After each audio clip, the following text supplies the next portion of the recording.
Merci Lorraine Matin. Continue avec l'édition de l'emploi. La 31e édition des Journées européennes du patrimoine se tiendra les 21 et 20 septembre avec pour thème patrimoine culturel, patrimoine naturel. En France, 23 000 lieux ouvriront leurs portes et en Lorraine, on compte plus de 1000 entreprises et professionnels dans ce secteur. Aujourd'hui, focus sur la restauration de tableaux avec Lydia Solastiuk, voilà, qui est restauratrice de tableaux. Elle est sur le point de s'installer en Meuse. On va en parler avec nous aussi Christophe Delavette, qui est chef de projet à la Mission Lorraine des métiers d'art. Merci d'être avec nous. Bonjour à tous les deux. Alors, pour cette 31e édition, Christophe Delavette, vous organisez déjà une grosse manifestation à la préfecture de Nancy. Oui, comme les années précédentes, on reconduit une opération qui plaît au public, sur laquelle on regroupe des artisans d'art qui font des démonstrations dans les métiers d'art, donc des démonstrations d'ébénisterie, des démonstrations de reliure, de dorure, ce qui permet de comprendre un peu mieux ces métiers. Et puis cette année, on a ajouté 2 petits éléments, une présentation de 2 métiers de tradition, les métiers du verre, où on découvrira le vitrail, la technique de réalisation de la pâte de verre. Et puis, comme on parle de patrimoine culturel, patrimoine naturel, autour du papier, on a décliné tout un ensemble de métiers qui utilisent le papier comme support, comme moyen. Et cette présence donnera lieu à des ateliers où le public pourra apprendre à faire du marbrage de papier. Je laisse au public le plaisir de deviner ce que ça peut être.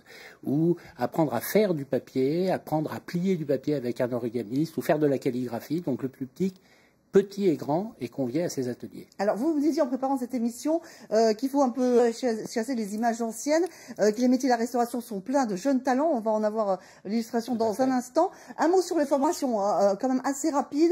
Il y a quand même des choses assez nouvelles et vous allez d'ailleurs faire des conférences à ce propos samedi. Voilà, il y aura une conférence samedi à 15h30 et une autre dimanche à 12h à la préfecture, sur laquelle on expliquera au public quelles sont maintenant les nouvelles voies de formation qui sont ouvertes pour permettre à des jeunes, après le bac, de choisir les études qui leur permettront un jour d'être restaurateurs d'objets, comme le devient en ce moment Lydia. Voilà, Lydia, alors Solastiuk, vous faites partie effectivement de ces jeunes talents, vous êtes originaire de Verdun, et après avoir fait un bac S, vous avez suivi effectivement, vous êtes en train de terminer ce cursus, une solide formation sur Paris. Exactement, l'école de Condé de Paris, qui est spécialisée dans la restauration, enfin dans l'apprentissage, la formation de restaurateurs de patrimoine, que ce soit pour les peintures, les céramiques ou les papiers.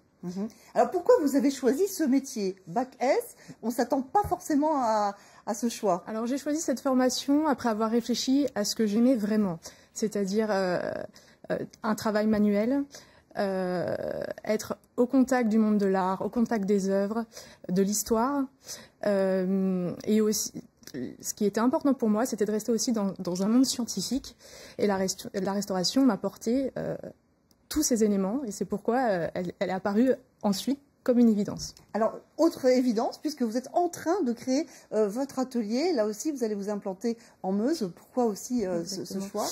Je suis originaire de Verdun, je suis née à Verdun, et je tiens, et depuis toujours, à venir exercer en Meuse et près de Verdun. D'accord. Voilà, tout simplement. D'accord. Alors, on va reparler avec vous effectivement de vos projets. Justement, rencontre avec Aurélie Briot, une autre restauratrice d'œuvres d'art, qui elle est installée non pas à Verdun, mais à Metz, spécialisée dans la conservation et la restauration de peintures murales. Et sur Chevalet, cette jeune fille connaît son métier sur le bout des pinceaux. L'occasion pour nous de lever le voile sur un métier aux techniques méconnues. Evelyne Billot et Yves Kreidel l'ont rencontrée. Aurélie Briot veut offrir une seconde vie à ce tableau. Une restauratrice, c'est un peu comme une fée.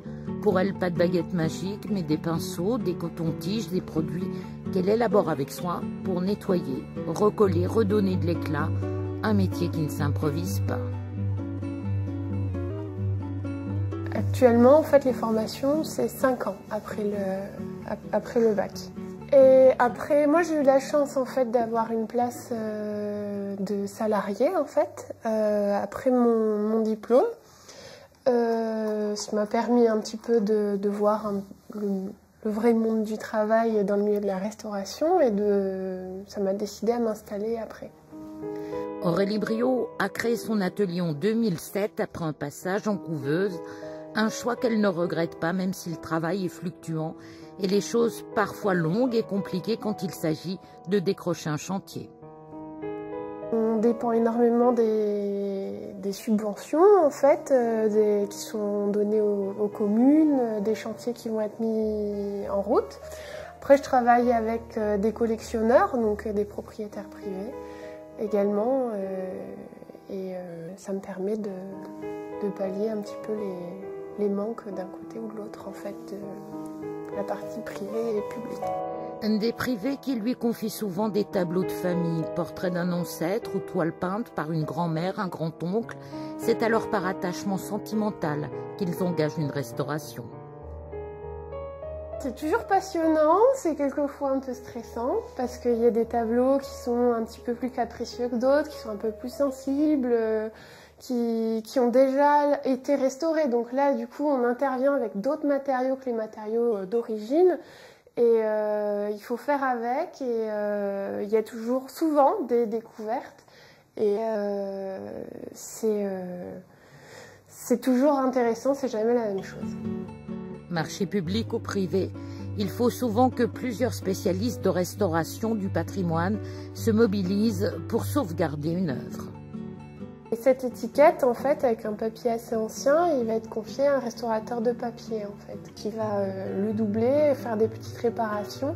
Les cadres, donc ça, c'est une restauratrice en bois doré, en fait, qui intervient sur les cadres qui sont sur les tableaux que j'ai en restauration. Donc ça nous permet, en fait, de finalement un peu partager la clientèle, partager des idées et parler un petit peu de nos métiers et communiquer, être un peu moins seul dans nos petits ateliers. Et puis à noter qu'Aurélie Briot, qu'on vient de voir donc dans ce reportage, sera en démonstration Porte des Allemands ce week-end, donc à Metz. Lydia, vous êtes vraiment au dernier préparatif pour l'ouverture de votre atelier. On vient d'entendre la solitude, un peu l'isolement. Pour vous, quelles sont les difficultés du métier ? À ce moment précis, c'est plutôt trouver les bons interlocuteurs pour s'installer, pour trouver les bonnes solutions qui permettront de développer l'activité. Et c'est là que c'est important d'avoir les bons contacts. Et c'est plutôt sur ces aspects-là que j'ai eu du mal à partir en fait. Alors justement pour aider Lydia, Christophe Delavenne, vous l'avez accompagnée à travers une couveuse. Hein. Oui. Bon, on a pris contact avec Lydia il y a 15 jours, 3 semaines, et effectivement il y a en Lorraine tout un dispositif dans la région sur l'accompagnement des jeunes créateurs avec des dispositifs de couveuse, mais il y a aussi, elle va rentrer dans ce cercle-là, une association comme l'association des restaurateurs et artisans d'art du patrimoine qui organise avec nous les journées à la préfecture. Le problème d'un créateur, c'est d'être entouré, c'est de trouver des personnes qui soient en mesure de l'aider à trouver les réponses à ses questions. Après, c'est de l'aider un peu à formuler ses questions. Voilà, donc il y a effectivement tout un dispositif de couveuse avec Passelor, Alexis, qui se met en place pour permettre de prendre le temps de la création et de ne pas être en permanence dans l'urgence de solutions à trouver à des problèmes qui deviennent très vite insurmontables. Très bien. Bien, merci beaucoup Christophe Delavenne. Merci beaucoup Lydia et bon démarrage donc dans cette nouvelle activité. Merci beaucoup. Vous. Merci beaucoup. Place à présent à nos offres d'emploi avec l'agence de travail temporaire ADECO de Metz.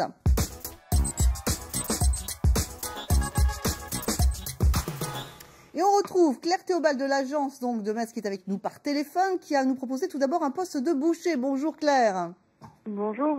Donc effectivement, nous sommes à la recherche de bouchers dans le secteur industriel pour effectuer du désossage, du parage et du conditionnement. On recherche des personnes qui ont nécessairement une expérience dans le domaine de la boucherie, soit artisanale ou industrielle, et qui maîtrisent donc les règles d'hygiène qui sont liées à l'agroalimentaire. C'est des missions qui sont à pourvoir dans un premier temps en intérim, en vue d'embauche en CDI par la suite. Autre poste, celui de conducteur. Oh oui, donc là nous recherchons des conducteurs poids lourds ou super poids lourds, des personnes titulaires des permis B, C et EC avec la FIMO à jour, des personnes qui justifient au minimum d'une expérience de 2 ans sur un poste similaire pour effectuer donc de la messagerie, donc de la livraison de colis ou alors des postes de conducteurs dans le domaine des travaux publics également. Merci beaucoup Claire d'avoir été avec nous et nous avoir apporté toutes ces précisions. Si vous vous êtes intéressé par ces postes, vous pouvez bien sûr faire acte de candidature sur le www.indeco.fr.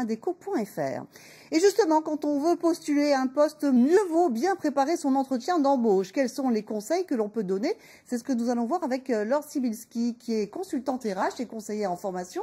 Bonjour, on se retrouve sur ce plateau.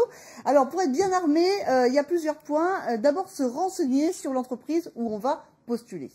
Effectivement, il appartient vraiment de se renseigner sur l'entreprise pour laquelle nous avons avec laquelle nous avons un entretien d'embauche, de façon déjà à vérifier la bonne adresse, aller sur le site internet de la société, de façon à connaître l'actualité de cette société et éventuellement de connaître aussi le nom des dirigeants. D'accord. Alors, comment on prépare bien son entretien? Alors, on prépare son entretien déjà en emmenant déjà quelques outils, le CV, la lettre de motivation, de quoi prendre des notes également. On peut envisager de faire une préparation, ça c'est très important, parce qu'un entretien d'embauche, l'enjeu est vraiment primordial pour les gens, donc ils sont un petit peu fragilisés émotionnellement. Le fait de faire une préparation en amont et de demander la participation de ses proches pour répéter cette préparation, ça peut mettre en confiance. Alors, c'est une préparation qui doit être courte, qui doit mentionner vos compétences, votre parcours professionnel, vos qualités, les qualités nécessaires au poste, les compétences nécessaires au poste en question. Et ça vous permet de cette façon-là d'être un petit peu plus à l'aise avec votre profil professionnel. Alors moi, ce que je conseille, c'est vraiment de mettre tous ces éléments par écrit, de façon à se les approprier et non pas de les apprendre par cœur. D'accord. Et de les répéter plusieurs fois. Voilà. Après, vous aurez l'occasion de s'en servir lors du déroulement de l'entretien d'embauche. Alors justement, comment se passe cet entretien, puisque on est deux là, c'est un duo souvent. Alors pour l'entretien d'embauche, ce que j'ai toujours envie de dire, n'oubliez pas d'éteindre vos portables et d'arriver 5 minutes en avance. Il faut vraiment vérifier aussi et regarder soigneusement le parcours pour vous rendre à l'heure dite à l'entretien d'embauche, de façon à ne pas arriver en retard. Il y a un autre point qui est important, c'est un poste égale une tenue vestimentaire adéquate, évidemment. Alors, utilisez une tenue vestimentaire appropriée au poste. Si vous êtes secrétaire de direction, venez dans une tenue élégante. Si vous postulez sur un poste d'agent de maintenance, vous pouvez venir d'une façon décontractée. Mais décontractée ne veut pas dire négligée. Bien sûr. Alors, une fois cet entretien passé, est-ce qu'il faut vraiment relancer l'entreprise? Quelle est la bonne démarche? Alors, l'entretien terminé, d'ailleurs, ce que je voulais préciser, ce sont les recruteurs qui donnent le timing. Ce n'est pas aux personnes qui sont reçues de vouloir diriger l'entretien d'embauche. C'est souvent le cas. Les gens ont tellement peur se sentent tellement mal à l'aise qu'ils se sentent obligés de parler énormément. Laissez le recruteur faire les choses, c'est à lui de mener l'entretien d'embauche. Après l'entretien d'embauche, il est de bon ton d'envoyer un mail pour remercier la personne du temps consacré et en profiter pour renouveler votre intérêt pour le poste. Et puis, bien entendu, ne pas oublier de relancer l'entreprise 15 jours, 3 semaines après l'entretien d'embauche. D'accord, très bien. Mais merci beaucoup pour tous ces conseils. Merci beaucoup, Laure Sibilski, d'être sur notre plateau aujourd'hui, d'être venue. Et on se retrouve bien sûr une prochaine fois. Avec plaisir. Merci à vous tous. Tout de suite, bien sûr, la suite de Lorraine Matin avec notamment le Flash Info. Belle journée à vous tous.